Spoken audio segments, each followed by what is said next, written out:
कैसे हैं आप लोग। तो दोस्तों आज मैं आपके लिए ब्रह्मांड का पार्ट 4 लेकर आया हूँ, जिसमें हम क्या है तारों के बारे में पढ़ेंगे। क्या पढ़ेंगे? तारों के बारे में। तारे कैसे बनते हैं, कैसे ख़त्म होते हैं, कैसे अंत होता है इनका और कैसे इनका निर्माण होता है, इस बारे में हम पढ़ेंगे। तो टॉपिक है हमारा तारों का जीवन चक्र। ठीक है, अब तारों का जीवन कैसा हुआ इसे पढ़ेंगे। प्रकाशवान या प्रकाश उत्पन्न करने वाले खगोलीय पिंडों को क्या कहते हैं? तारा कहते हैं, स्टार कहते हैं। ठीक है, तो जो चीज़ क्या है प्रकाश उत्पन्न करती है उसे क्या कहते हैं? तारा कहते हैं। आकाशगंगा के घूर्णन से ब्रह्मांड में उपस्थित गैसों के बादल प्रभावित होते हैं। इसके फलस्वरूप आकाशगंगा की तीसरी भुजा में हाइड्रोजन के बादल बनने प्रारंभ होते हैं, जिन्हें स्टेलर नेबुला कहते हैं। क्या कहते हैं? Stellar nebula. ठीक है, अब यहाँ पे क्वेश्चन दिमाग में आना चाहिए, जो हमारी पृथ्वी है ये सूर्य क्या है? एक तारा है। सूर्य क्या है? एक तारा है। इस तारे में से क्या है हमारी पृथ्वी बनी है, ग्रह बने हैं। तो सूर्य क्या है? प्रकाश उत्पन्न कर रहा है और तारा है, इसलिए हम क्या कह रहे हैं उसे? तारा है। लेकिन जो हमारी पृथ्वी है ये प्रकाश क्यों नहीं उत्पन्न कर रही? ये भी तो सूर्य में से निकली है। तो इस चीज़ को हम क्या है डिटेल में पढ़ेंगे कि क्यों ये प्रकाश उत्पन्न नहीं कर रही, क्यों सूर्य प्रकाश उत्पन्न कर रहा है, तारे में प्रकाश कैसा आता है, क्यों प्रकाश उत्पन्न करते हैं तारे। ठीक है, तो पहले इसकी थ्योरी पढ़ते हैं थोड़ी सी कि थ्योरी में क्या बोल रहा है ये। ठीक है, तो इसमें हमने पढ़ा जो प्रकाश उत्पन्न करता है क्या है? वो तारा है। आकाशगंगा की तीसरी भुजा में हाइड्रोजन के बादल बनने प्रारंभ होते हैं, जिन्हें स्टेलर नेबुला कहते हैं।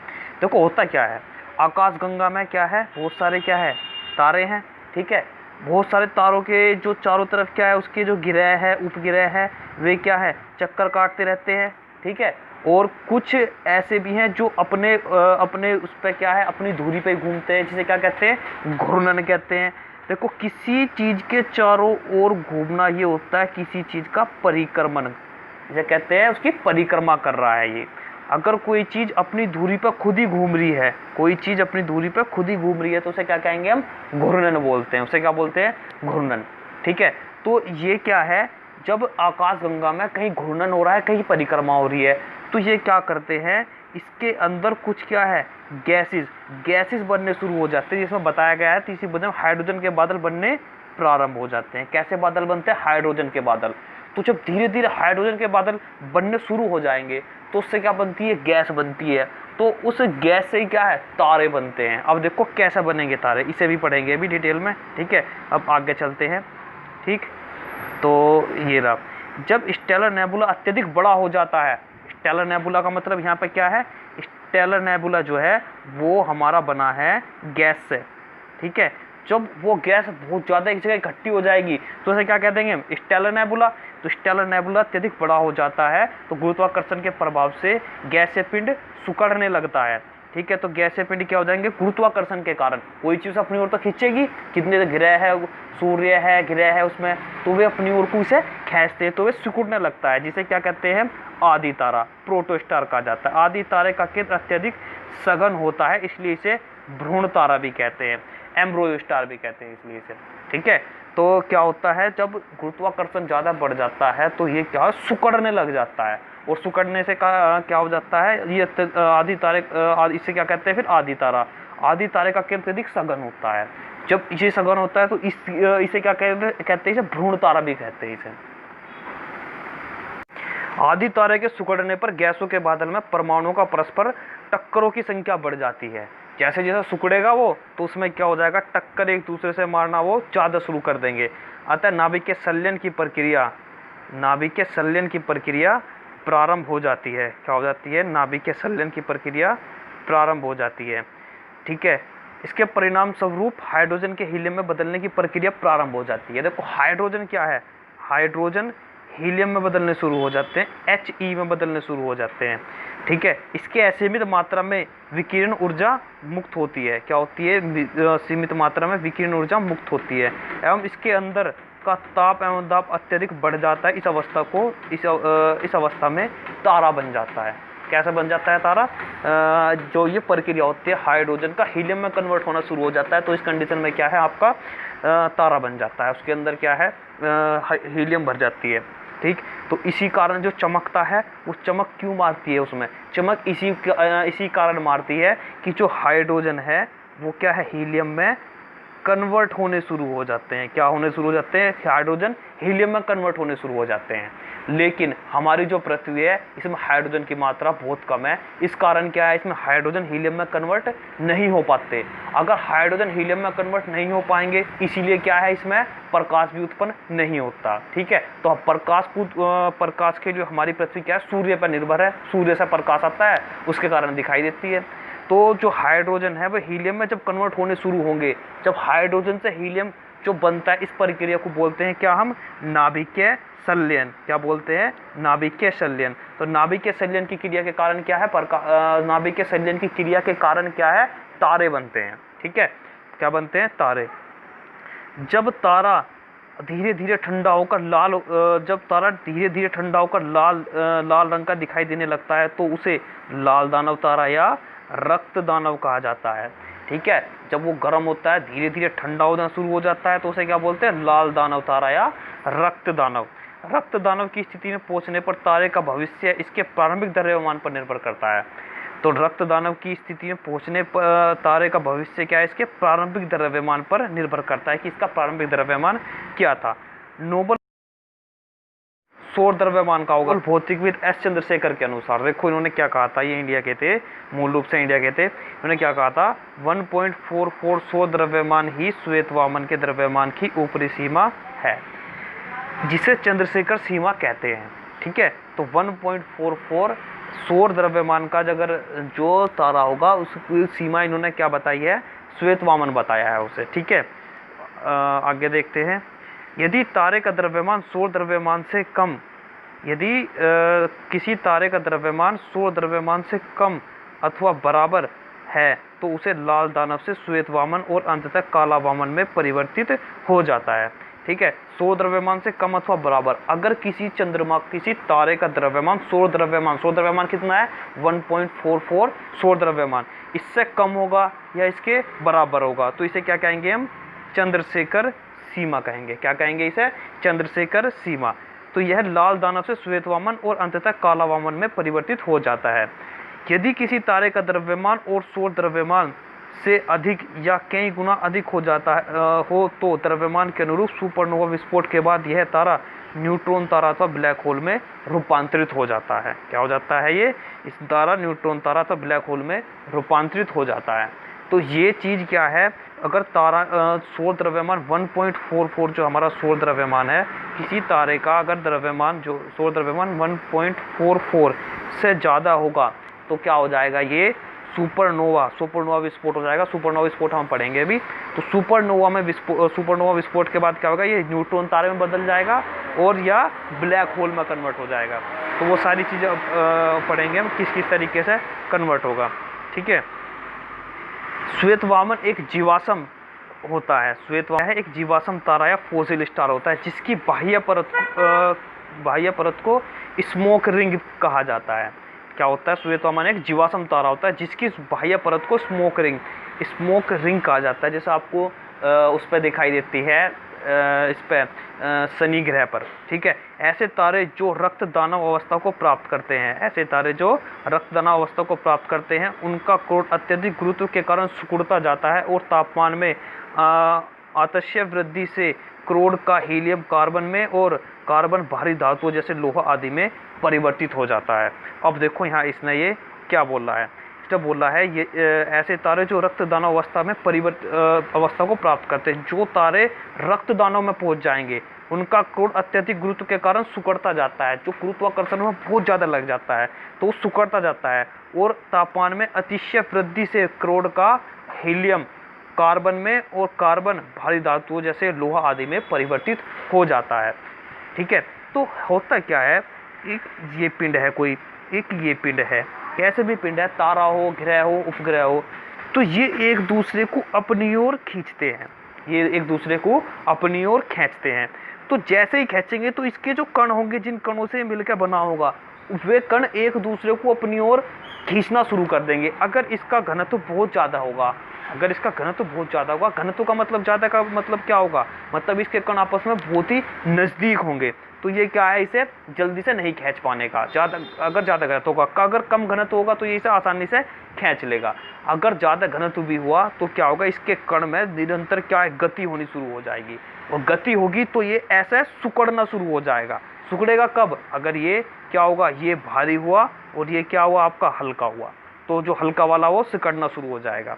ठीक है, इसमें एक आ गया है, तो वृद्धि से क्रोड का हीलियम में, हीलियम कार्बन में, और कार्बन भारी धातु जैसे लोहा आदि में परिवर्तित हो जाता है। तो लास्ट में क्या है, ये लोहे के रूप में परिवर्तित हो जाएगा।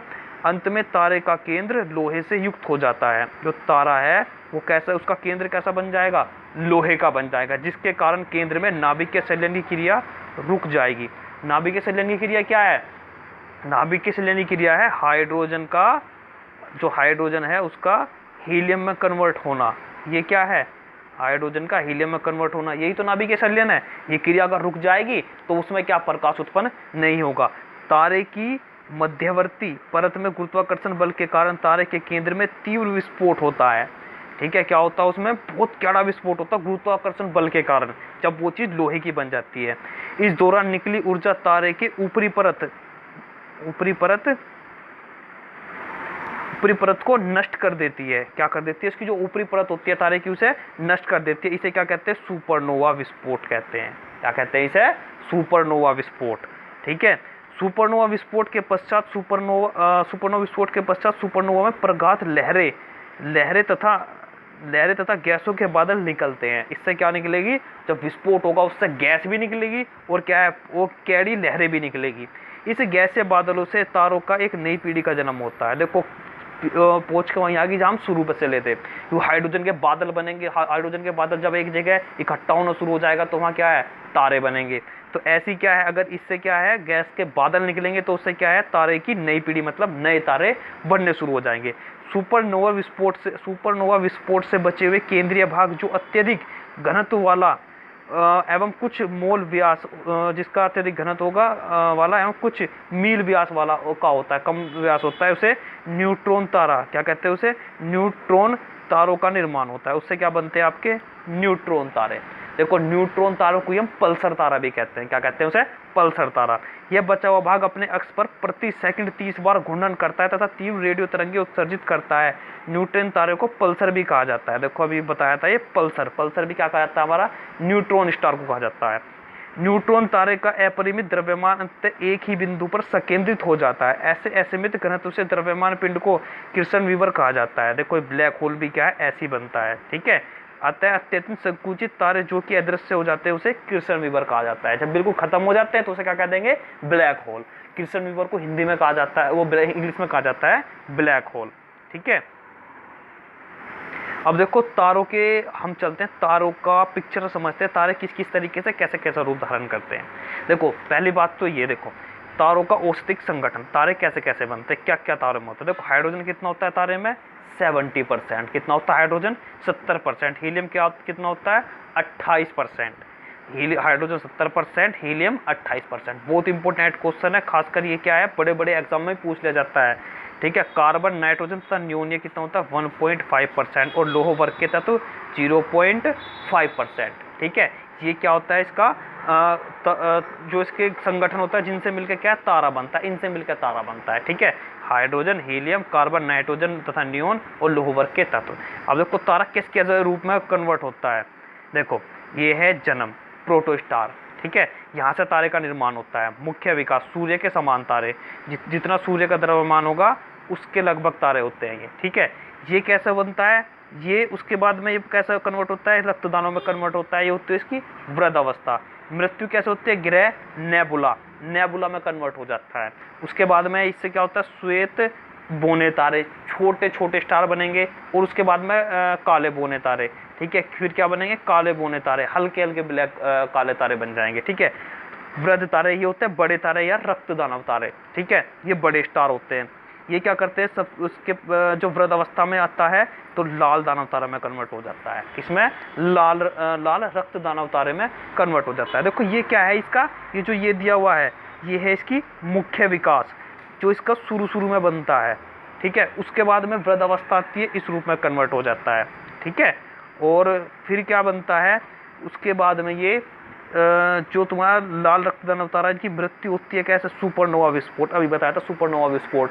जिस तारे का द्रव्यमान 1.44 सौर द्रव्यमान से ज़्यादा होगा उसमें ही क्या होगा, सुपरनोवा विस्फोट होगा। क्या होगा, सुपरनोवा विस्फोट होगा उसके अंदर। जब सुपरनोवा विस्फोट होगा तो उससे क्या बनेंगे, नेबुला बनेंगे, और न्यूट्रॉन तारे बनेंगे, और ब्लैक होल बनेगा, ठीक है। तो ये भी बताया था, जो नेबुला होता है, नेबुला कैसा बनता है, जब विस्फोट होता है तो उससे गैस निकलते हैं, हाइड्रोजन गैस।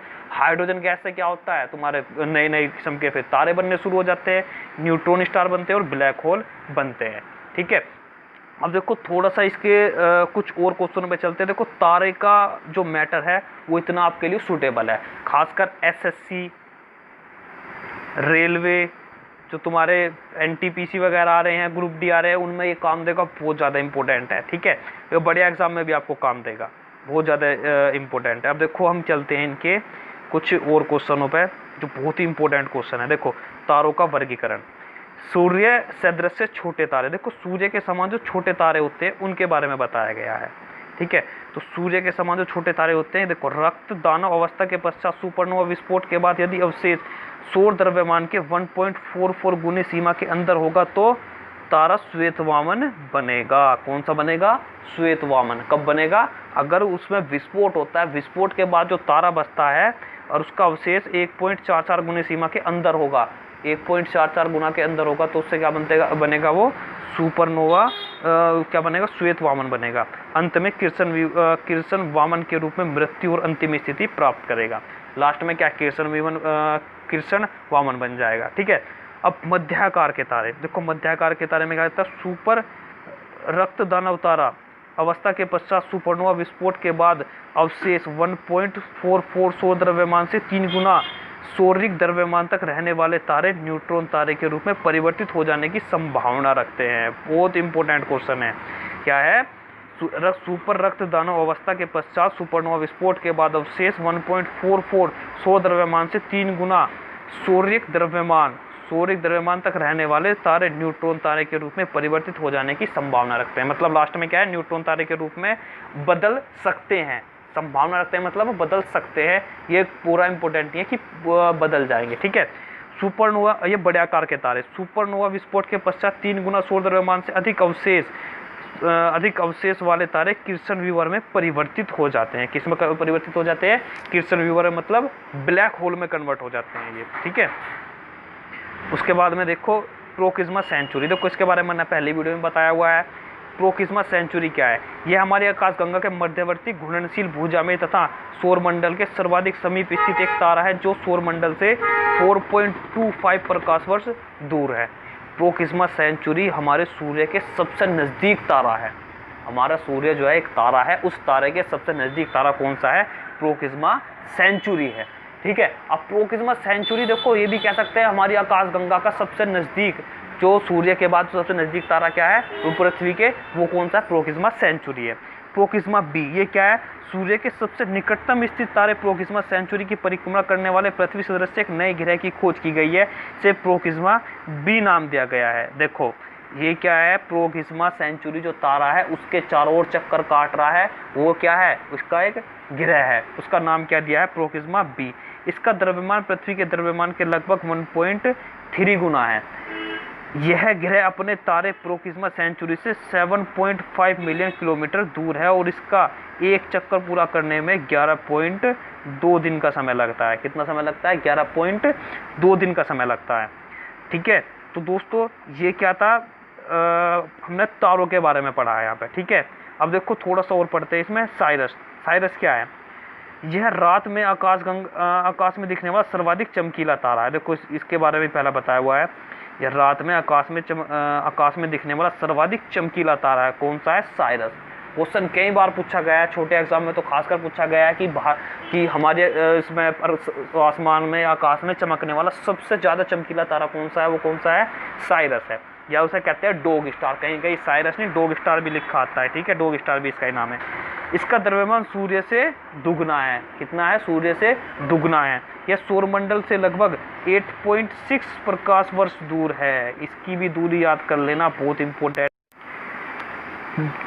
प्रोक्सिमा सेंचुरी के बाद सबसे नज़दीक तारा है, ठीक है। तो पहले नंबर पे क्या आएगा आपका, सूर्य के सबसे नज़दीक तारा कौन सा है, प्रोक्सिमा सेंचुरी। उसके बाद जो तारा है वो कौन सा है, ये साइरस है, डॉग स्टार, मतलब दूसरे नंबर का सबसे नज़दीक तारा है ये। ध्रुव तारा, ध्रुव तारा पृथ्वी के उत्तरी ध्रुव पर खड़े व्यक्ति के शीर्ष बिंदु पर स्थित है, अर्थात इसी तारे की प्रकाश किरणें पृथ्वी के उत्तरी ध्रुव पर 90 डिग्री का कोण बनाती है। ध्रुव तारे की किरणों के पृथ्वी के धरातल पर आपतन कोण के आधार पर पृथ्वी के अक्षांशों का निर्धारण किया जाता है। देखो इसे पिक्चर से समझते हैं क्या होता है। ये हमारी क्या है, एक मिनट रुक जा। ये क्या है हमारी, ये अर्थ है, ठीक है, ये क्या है हमारी अर्थ है, ठीक है। यहाँ क्या है, ये है आपका नॉर्थ, ठीक है।